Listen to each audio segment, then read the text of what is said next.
ગીતામાં ભગવાન શ્રી કૃષ્ણએ કહ્યું છે કે જે થયું છે તે સારા માટે જ થયું છે, જે થઈ રહ્યું છે તે સારું જ થઈ રહ્યું છે, જે થવાનું છે તે સારું જ થવાનું છે. ક્યારેક ક્યારેક આપણા મનમાં એવો પ્રશ્ન થાય કે બધી જ પરિસ્થિતિ સારી નથી હોતી. જ્યારે આપણી સાથે ખૂબ જ ખરાબ થઈ રહ્યું હોય છે, પણ માણસ જોઈ જ કેટલું શકે છે. સમયની સાથે સાથે પ્રશ્નોના જવાબ મળતા આવે છે, તો આપણને વિશ્વાસ બેસી જાય છે કે જે થાય છે તે સારા માટે જ થાય છે. પણ આપણે આપણું કર્મ સાચા મનથી કરતા રહેવાનું છે, બાકી બધું જ તેના પર છોડી દેવાનું છે. એક ખૂબ જ સરસ વાર્તા છે. એક વખત મૃત્યુના દેવતા તેના દૂતને પૃથ્વી પર મોકલે છે એક સ્ત્રીનો આત્માને લેવા માટે. દેવદૂત એ સ્ત્રીની આત્માને લેવા માટે પૃથ્વી પર આવ્યા તો તેણે જોયું કે તે સ્ત્રીની 3 નાની નાની દીકરીઓ છે. એક તો એટલી નાની છે કે તેની માને પકડીને ધ્રુસકે ધ્રુસકે રડે છે. પતિ તો પહેલાં જ મરી ગયો હતો. પરિવારમાં બીજું કોઈ ન હતું. સ્ત્રીના મરવા પછી આ દીકરીઓને કોણ સાચવશે? આવો ખ્યાલ આવતા દેવદૂત તે સ્ત્રીની આત્માને લીધા વિના જ પાછો ગયો. પછી મૃત્યુના દેવતાએ દેવદૂતને પૂછ્યું, સ્ત્રીની આત્મા લીધા વિના આવવાનું કારણ? તો પેલા દેવદૂતે કહ્યું, તેણે જે બન્યું તે બધી હકીકત તેને કહી દીધી. મૃત્યુના દેવતાને ખૂબ ગુસ્સો આવ્યો. તેણે ગુસ્સામાં દેવદૂતને કહ્યું, તું નથી જાણતો કે તે કેટલો મોટો અપરાધ કર્યો છે? જેની મરજીથી જન્મ થાય છે તેની મરજીથી મૃત્યુ થાય છે. તે તેની મરજીના વિરુદ્ધ જે કર્યું છે તે અપરાધ કર્યો છે. તેનો દંડ તારે ભોગવવો પડશે, તને અવશ્ય મળશે. પૃથ્વી પર જઈને ત્યાં સુધી રહેવું પડશે કે તને તારી ભૂલનો અફસોસ ન થાય. અને જ્યારે જ્યારે તને તારી ભૂલનો અફસોસ થશે ત્યારે ત્યારે તને હસવું આવશે અને 3 વાર હસી લઈશ ત્યારે તને પાછો બોલાવી લેવામાં આવશે. દેવદૂતને થયું કે સાચી વાત છે, સાચો તો હું પણ છું. મને મારા ઉપર હસવાનો મોકો કેવી રીતે મળશે? તે એ વિચારી જ રહ્યો હતો ત્યાં તેને પૃથ્વી પર ફેંકી દેવામાં આવ્યો. હવે તેનું શરીર પૃથ્વી ઉપર એવી રીતે મહેસૂસ કરવા લાગ્યું કે એક મનુષ્યનું શરીર કરે છે. શિયાળાની ખૂબ ઠંડી હતી. હાડકાં ધ્રુજવા લાગ્યા હતા. તે નિર્વસ્ત્ર હતો. તે મંદિરની બાજુમાં ઠૂંઠવાઈને પડ્યો હતો. ત્યાંથી માધવ નામનો એક માણસ પસાર થઈ રહ્યો હતો. તે તેના બાળકો માટે શિયાળાના કપડાં અને ધાબળા લેવા શહેરમાં જઈ રહ્યો હતો. તેણે આને જોયો.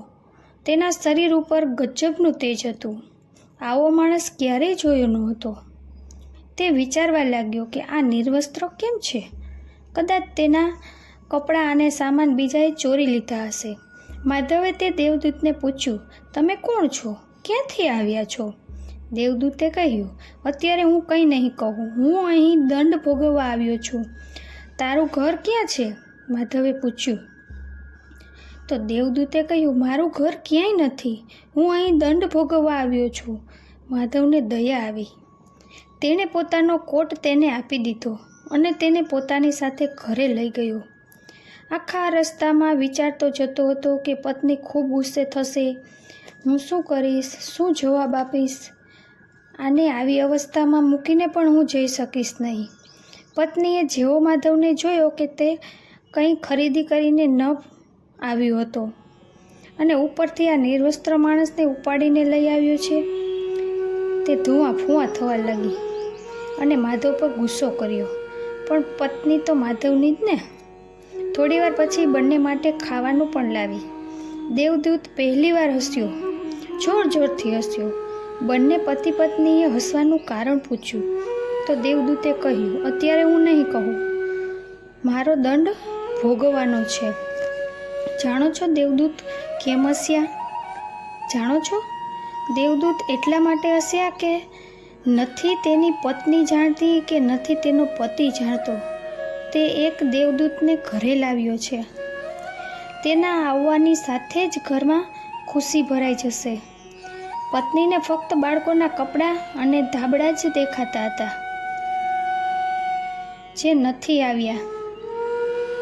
તે નથી દેખાતું જે આવ્યું હતું. માણસ જોઈ જ કેટલું શકે છે. ઝડપથી દેવદૂત તેના પરિવાર સાથે તેના સભ્યની જેમ રહેવા લાગ્યો. તે તેને મેકો બોલાવતા. તેણે થોડા જ દિવસોમાં માધવ પાસેથી મોચીનું કામ શીખી લીધું. મેકોના બનાવેલા બૂટ દૂર દૂર સુધી વિદેશમાં પણ પ્રખ્યાત થવા લાગ્યા. માધવ હવે ખૂબ ધનવાન થવા માંડ્યો અને ખૂબ ઘરમાં પૈસા આવવા લાગ્યા. એક વખત રાજાના મંત્રી ચામડા લઈને આવ્યા અને માધવને આ ચામડામાંથી બૂટ બનાવવાનું કહ્યું અને ચેતવણી આપી કે આ ચામડું ખૂબ કિંમતી છે, દૂર દૂરથી મંગાવવામાં આવ્યું છે. જો કોઈ ભૂલ થશે તો તને દંડ અવશ્ય મળશે. માધવ નિશ્ચિત હતો. મેકોને આજ સુધી ક્યારેય ભૂલ કરી ન હતી, તો આજે શું કરશે? પણ મેકોને તે ચામડામાંથી બૂટની જગ્યાએ ચપ્પલ બનાવી નાખ્યા. તે દેશમાં ચપ્પલ ત્યારે જ પહેરાવવામાં આવતા હતા જ્યારે તે મરી જાય છે. માધવ માથું પછાડવા લાગ્યો. હવે શું થશે? હવે મને દંડ ચોક્કસ થશે, મારે દંડ ભોગવવો જ પડશે. એટલામાં કોઈએ દરવાજો ખખડાવ્યો. તે જ રાજાનો માણસ હતો. તેણે માધવને પૂછ્યું, બૂટ તો બનાવી નાખ્યા નથી ને? રાજાનું મૃત્યુ થઈ ગયું છે. તે ચામડામાંથી બૂટની જગ્યાએ ચપ્પલ બનાવી નાખજો. આવું બોલીને તે ચાલ્યો ગયો. દેવદૂત હવે બીજી વાર જોર જોરથી હસ્યો. જાણો છો દેવદૂત કેમ હસ્યો? એ એવું વિચારતો હસ્યો કે ભવિષ્ય અજાણ છે, સિવાય તેનાથી. તેને એકને જ ખબર હતી કે ભવિષ્યમાં શું થવાનું છે.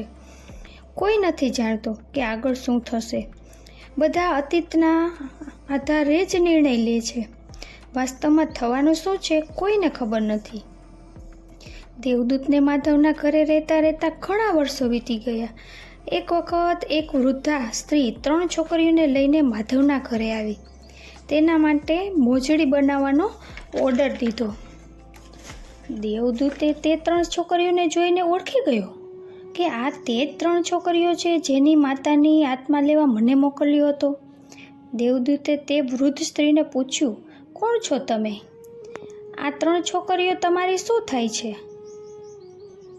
વૃદ્ધ સ્ત્રીએ કહ્યું, આ 3 છોકરી નાની હતી ત્યારથી તેની માં મરી ગઈ છે. મને તેને રોતા જોઈને ખૂબ દયા આવી અને હું તેને મારી ઘરે લઈ આવી. મારું આ દુનિયામાં કોઈ નહોતું. આ 3 જ મારી દીકરીઓએ મને ખુશી આપી છે. તે મારી ખુશીની સાક્ષી બની છે. આજ મારી અઢળક સંપત્તિની માલકીન બનવાની છે. આ 3 દીકરીઓ જ છે. હવે આ 3 દીકરીઓના સારા ઘરમાં લગ્ન થયા છે. આ સાંભળીને દેવદૂત ત્રીજી વખત જોરજોરથી હસવા લાગ્યો. તેણે સતત હસવાનું ચાલુ જ રાખ્યું. જાણો છો આ વખતે તે કેમ હસ્યો? કેમ કે તેમને ફરીવાર અહેસાસ થયો કે તેણે કેટલો મોટો અપરાધ કર્યો છે, કેટલી મોટી ભૂલ કરી હતી. નિયતિ મોટી છે. આપણે એટલું જ જોઈ શકીએ છીએ જેટલું આપણને દેખાય છે. જો નથી દેખાતું તેનો વિસ્તાર સૌથી મોટો છે. આજે માધવને તેની પૂરી કહાની સાંભળાવી અને પોતાના લોકમાં ચાલ્યો ગયો.